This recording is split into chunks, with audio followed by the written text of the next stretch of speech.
Hello guys, कैसे हो आप सभी। आई होप कि आप सभी बढ़िया होंगे और आगे भी बढ़िया रहोगे। तो आज हम ड्रिप गोकू का नया पार्ट शुरू करेंगे, तो आप पूरा सपोर्ट दिखाओ और वीडियो को लाइक करना और चैनल को सब्सक्राइब करना।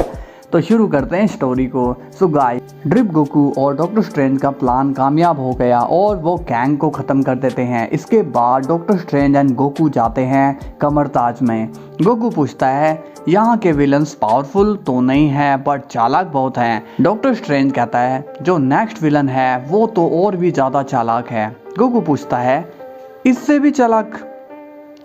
स्ट्रेंज बताता है, हाँ गोकू, क्योंकि वो एक साइंटिस्ट के साथ साथ एक खतरनाक वाला मैजिशियन भी है जिसने अपनी जादुई ताकत और दिमाग के बल पर दुनिया को जीता हुआ है और बड़े बड़े हीरोज को भी उसने मारा हुआ है और कॉस्मोस के बड़े बड़े विलन्स को भी उस विलन ने मार डाला है और वो खुद एक गॉड में बदल जाता है।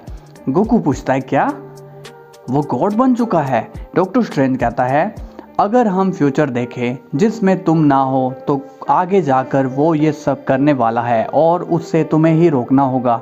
गोकू पूछता है, इस विलन का नाम क्या है?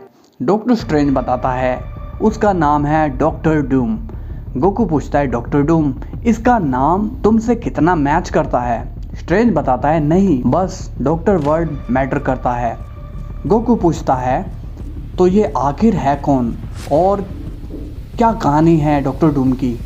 ये क्यों इतना पावरफुल बन रहा है? तब स्ट्रेंज डॉक्टर डूम की पूरी स्टोरी बताने लगता है। तो डॉक्टर डूम का नाम विक्टर होता है और उसका जन्म लैटविरिया के एक कबीले में होता है।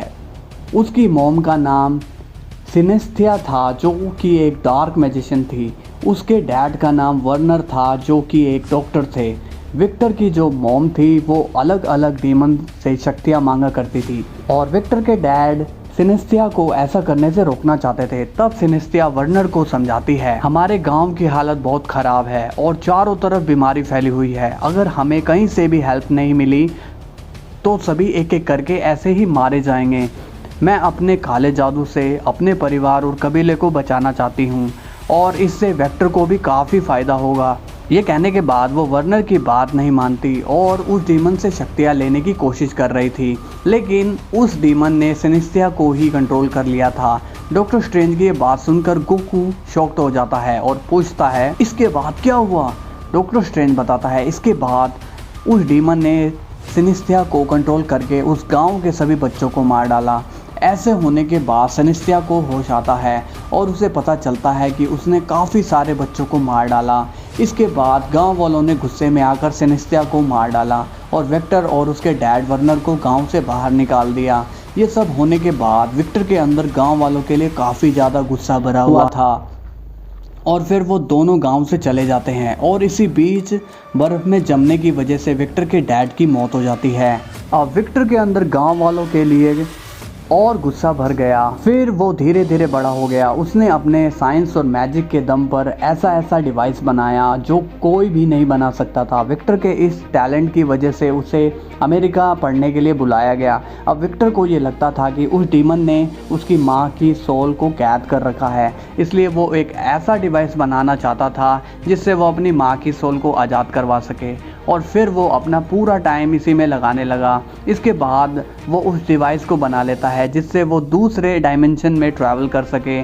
तब विक्टर उस डिवाइस का यूज़ करके उस डायमेंशन में जाता है जहां वो डीमन रहता है। तब उसे वहां उसकी माँ की सोल भी मिलती है। तभी वो डीमन एक ऐसा अटैक कर देता है जिससे विक्टर की वो डिवाइस फट जाती है और कॉलेज की बिल्डिंग में एक ब्लास्ट हो जाता है। फिर जब अगले दिन विक्टर को होश आता है तब उसे दिखता है कि उसका पूरा चेहरा पूरी तरह से जल चुका है। कॉलेज में ब्लास्ट होने की वजह से विक्टर को कॉलेज से निकाल दिया जाता है। तब गोकू कहता है, इसके साथ तो बहुत बुरा हुआ। फिर स्ट्रेंज हम इसे मारना क्यों चाहते हैं? ये तो अपनी मॉम को बचाने के लिए ऐसे कर रहा था ना। स्ट्रेंज बताता है कि तुम खुद जान जाओगे कि इसे मारना क्यों जरूरी है। तो गाइज, होप करता हूँ आपको वीडियो पसंद आई है। मुझे पता है आपके पास नोटिफिकेशन नहीं जा रहा, तो आपको क्या करना है, सिंपली बेल आइकन सेट करना है और मेरे वेट करना है मेरी हर वीडियो का।